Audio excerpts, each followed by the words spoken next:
Hi everyone, I am Adriana Fernandez and today I will share my reflections about the journey of chip manufacturing and trends.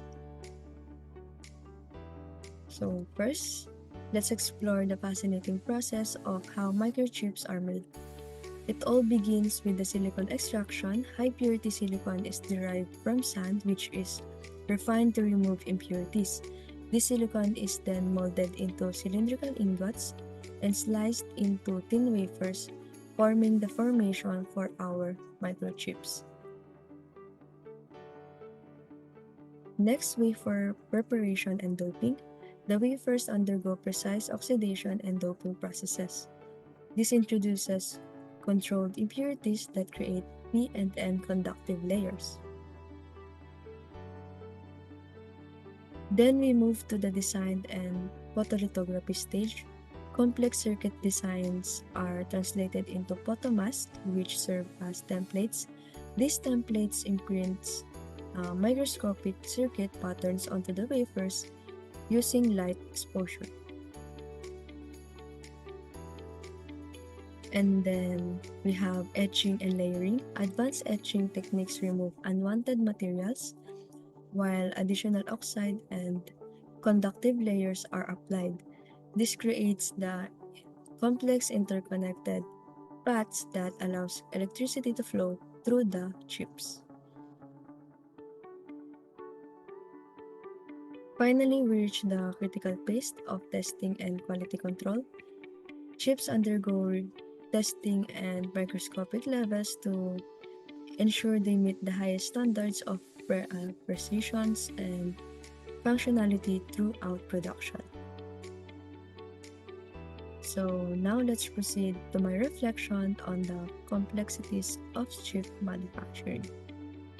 First, chip making requires extreme small-scale design and precision.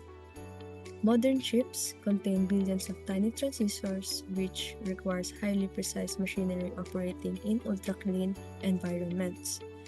As mentioned in the video about the extreme ultra, even a speck of dust can cause significant damage. Next is the fabrication process is both expensive and complex. Specialized equipment like EUV, photolithography machines costing around $130 million each. Next is the enormous capital investment. Building a semiconductor facility can exceed $10 billion, leading to significant financial risk. Companies must constantly upgrade their technology to stay competitive.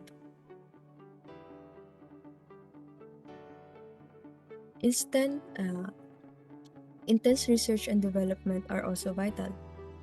Each new chip generation requires years of work, pushing companies to explore innovative technologies like computing.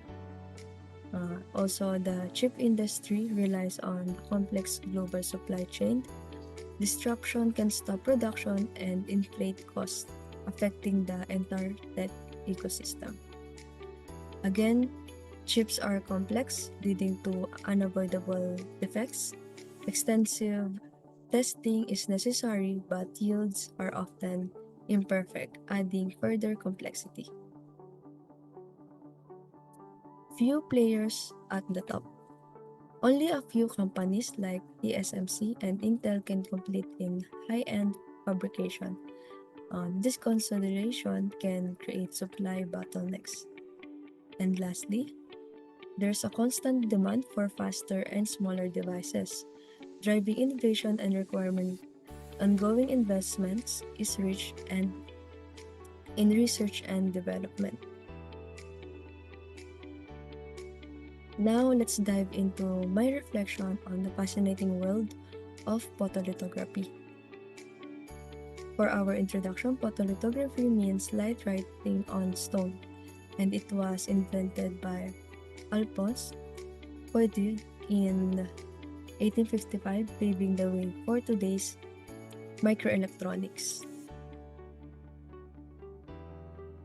The process begins by cleaning the silicon wafer with hydrogen peroxide. Next, a silicon layer is deposited as a masked film. For the preparation, HMDS is applied to enhance photoresist adhesion. Photoresist is spun onto the wafer to create a uniform layer. This is for the photoresist coating or the pre-bake. And exposure, the wafer is exposed to UV light through a photomask. And for the development, we wash away soluble photoresist to reveal the pattern. For etching, chemical agents etch away unprotected silicon. Again, for the another cleaning, the remaining photoresist is removed. And for silicon dioxide deposition, silicon dioxide is deposited. Polishing, and it is being polished. And repeat exposure to polishing step. This process is repeated for multiple layers. Finally, silicon dioxide is etched away to complete process. For additional reflection on this video, why is a smaller resolution better? It enables a higher density of transistors, leading to improved computer processing capabilities. As Moore's law suggests, we can fit more transistors in same space, enhancing the performance of our devices. In addition, as mentioned in the video, companies like ASML and Sukodo lead the way in manufacturing cutting-edge photolithography equipment, and these machines are crucial in advancing the technology that powers our everyday lives. We are now diving into the process behind the CPU, the core of modern computing, and exploring how it's similar to microchip production as well as some of key figures in its history.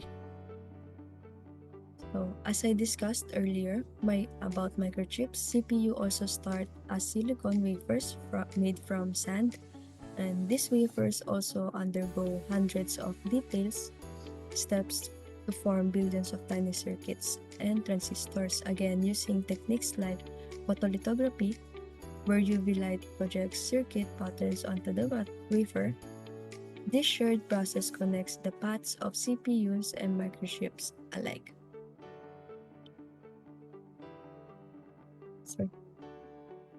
So it's all start with the circuit diagram, and engineers around the world collaborate to design the complex circuits that powers CPUs. And here for our next picture, as I mentioned about the microchips, the base of any chip is a silicon wafer created from purified sand. Silicon crystals are carefully grown, forming a flawless grid that will house billions of transistors. Next is the precision. Precision is everything to avoid contamination. These wafers handle for a clean room that's 100,000 times cleaner than an operating room. For our last picture, photolithography is the next process. The wafer is coated with a light-sensitive layer, and UV light transfers the circuit patterns onto it. So the unprotected areas are etched away, creating the tiny pathways for electric currents. So then comes our ion implantation.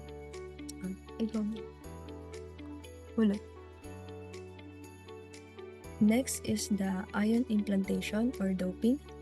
Atoms are added to adjust the wafer's electrical properties, transforming it into a conductor or insulator as needed. The wafer is then lined with copper, creating connections between billions of transistors.